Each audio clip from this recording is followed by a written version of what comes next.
ऊसातील फुटवे आपण बघू शकता, खूप छान पद्धतीने ऊसाचे फुटवे झालेले आहेत। तर आंतरपीक घेणं खूप महत्त्वाचं आहे।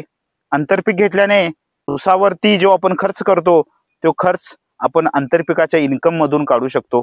तर ह्या पद्धतीने आंतरपीक घेणं खूप खूप महत्त्वाचं आहे। ऊसाला कोणताही साइड इफेक्ट होत नाही, तर ह्या पद्धतीने ऊस आलेला आहे। महागणपती कृषी मराठी यूट्यूब चॅनल मध्ये सर्व शेतकरी बांधवांना स्वागत आहे। तर ऊस शेतीमध्ये आपल्याला भरपूर खर्च येतो। शेत तयार करण्यासाठी पलटी, रोटर, सरी, त्यानंतर ऊसाची लागण, लागवडीवरचा खर्च, खतांवरचा खर्च, त्यानंतर भांगलणीवरचा खर्च, त्यानंतर फवारण्या, आळवण्या, भरणीची लागवड, ह्या पद्धतीने भरपूर खर्च आपल्याला ऊसामध्ये येतो।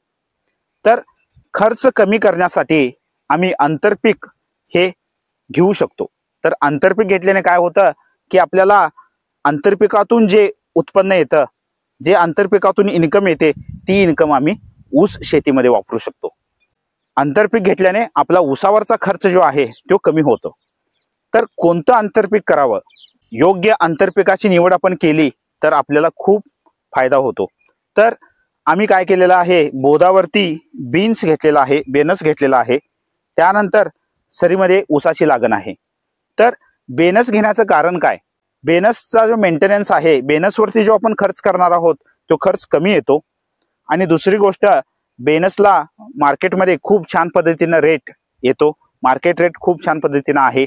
त्यानंतर बेनस जे आहे ते केल्याने आपल्या मातीमधील नायट्रोजन जे घटक आहे, जे पोषकांश आहे, ते खूप छान पद्धतीने वाढतं।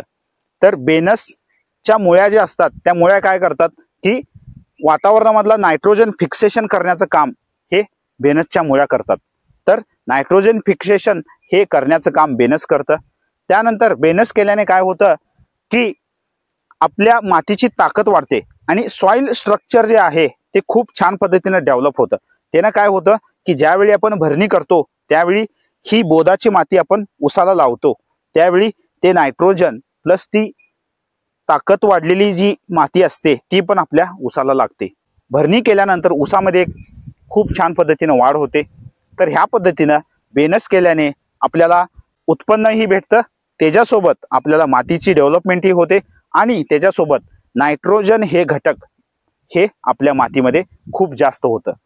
तर ह्या पद्धतीने आंतरपीक निवडताना आपण ह्या गोष्टी बघणं खूप महत्त्वाचं आहे। तर आंतरपीक केल्याने काय होतं की आंतरपिकावरती आपण बेनसवरती फवारणी केली तर ते बेनसवरती आपण टॉनिकची फवारणी करतो, तर ते टॉनिक ऊसाला लागू होतं। तर ह्या पद्धतीने आपल्याला फायदा होतो। आणि महत्त्वाची गोष्ट म्हणजे बेनस केल्याने तण जे आहे ते कमी येतं, तर त्यानं काय होतं, भांगलणीवरचा खर्च देखील आपल्याला कमी येतो। तर ह्या पद्धतीने हे सर्व फायदे बेनस केल्याने होतात। योग्य आंतरपीक निवडणं खूप महत्त्वाचं आहे। तर त्याच्यासाठी आम्ही बेनस ही निवड केलेली आहे।